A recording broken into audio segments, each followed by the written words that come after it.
হঠাৎ করে আলোচনায় শহীদ মুগ্ধ। আর এই আলোচনার শুরুটা হয় মুগ্ধকে নিয়ে ফেসবুকের কিছু পোস্টকে কেন্দ্র করে। যেই পোস্টগুলোতে দাবি করা হয় মুগ্ধ মারা যাননি, মুগ্ধ নামে কেউ নাকি ছিলই না, এমনকি মুগ্ধ স্নিগ্ধ দুই ভাই নয়, মুগ্ধই স্নিগ্ধ ছিল, মানুষ একজনই। বৈষম্য বিরোধী ছাত্র আন্দোলনের অন্যতম নাম বাংলাদেশ ইউনিভার্সিটি অব প্রফেশনালসের শিক্ষার্থী মীর মাহফুজুর রহমান মুগ্ধ।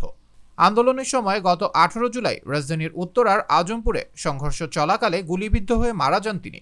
সামাজিক যোগাযোগ মাধ্যমে ভাইরাল হওয়া ভিডিওতে দেখা যায় গুলিবিদ্ধ হওয়ার আগে কোটা সংস্কার আন্দোলনকারীদের মধ্যে খাবার, পানি ও বিস্কুট বিতরণ করছিলেন তিনি। সম্প্রতি সামাজিক যোগাযোগ মাধ্যম ফেসবুকে মুগ্ধর মৃত্যু নিয়ে একটি বিতর্ক ছড়িয়ে পড়ে। যে পোস্টগুলোতে দাবি করা হয় মুগ্ধ মারা যাননি, মুগ্ধ নামে কেউ নাকি ছিলেনই না, এমনকি মুগ্ধ স্নিগ্ধ দুই ভাই নয়, মুগ্ধই স্নিগ্ধ, মানুষ একজনই। রাজধানীর উত্তরা এলাকায় বৈষম্য বিরোধী ছাত্র আন্দোলনের সময় গুলিবিদ্ধ হয়ে মারা যাওয়া বাংলাদেশ ইউনিভার্সিটি অব প্রফেশনালসের ছাত্র মীর মাহফুজুর রহমান মুগ্ধর মৃত্যু নিয়ে আওয়ামী লীগের একটি পক্ষ বিভ্রান্তি ছড়াচ্ছে। যদিও ফ্যাক্ট চেকিং প্রতিষ্ঠানগুলো জানাচ্ছে মুগ্ধ ও স্নিগ্ধ আলাদা ব্যক্তি, তারা যমজ ভাই।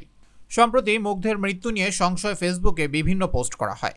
মুগ্ধের মৃত্যুর সত্যতা নিয়ে সন্দেহ পোষণ করে সাপোর্টার্স অফ বাংলাদেশ আওয়ামী লীগ নামের একটি গ্রুপের পোস্টে লেখা হয়, মুগ্ধর ডেড বডির ছবি কেউ দেখে নাই, মুগ্ধর পোস্টমর্টেম রিপোর্ট জানাজা কবর কই। তবে এর জবাব দিতেও ছাড়েনি জুলাই আগস্ট আন্দোলনের সমর্থকরা। শারমিন হাফিজা রূপকথা নামে একজন বলেছেন, মুগ্ধরা মরে না, তারা চিরদিন বেঁচে থাকবে আমাদের সকল মানুষের মনে। তাদের এই আত্মত্যাগ যুগ যুগ ধরে সবাই মনে রাখবে। আল্লাহ মুগ্ধকে বেহেশতের উচ্চতর শিখরে পৌঁছে দিক।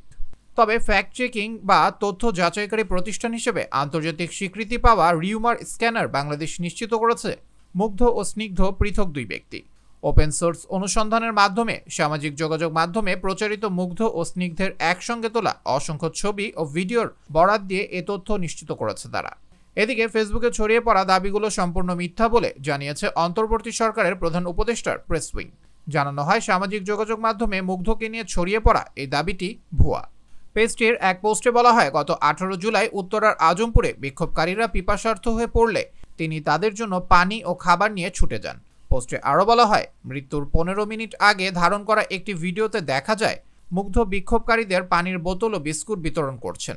বিকেল 5টার দিকে উত্তরার আজমপুর মোড়ে রাস্তার পাশে থাকা অবস্থায় তাকে গুলি করা হয়। গুলিটি তার কপাল ভেদ করে মাথার ডান পাশ দিয়ে বেরিয়ে যায়। এরপর তার মরদেহ উত্তরা ক্রিসেন্ট হাসপাতালে নেওয়া হলে কর্তব্যরত চিকিৎসক তাকে মৃত ঘোষণা করেন। ঘটনার কয়েকদিন পর মুগ্ধর বড় ভাই মীর মাহমুদুর রহমান দীপ্ত সামাজিক যোগাযোগ মাধ্যমে একটি ভিডিও শেয়ার করেন। ভিডিওটিতে দেখা যায় মুগ্ধ আন্দোলনকারীদের হাতে পানি তুলে দিচ্ছেন। এই ভিডিওটি দ্রুত ভাইরাল হয়ে যায় এবং মুগ্ধর মৃত্যু নিয়ে নানামুখী প্রতিক্রিয়া দেখা দেয়। এদিকে আন্দোলনে শহীদ হওয়া ব্যক্তিদের স্মরণে প্রতিষ্ঠিত হয় জুলাই শহীদ স্মৃতি ফাউন্ডেশন। বর্তমানে এই ফাউন্ডেশনের প্রধান নির্বাহী হিসেবে দায়িত্ব পালন করছেন মুগ্ধর যমজ ভাই মীর মাহবুবুর রহমান স্নিগ্ধ।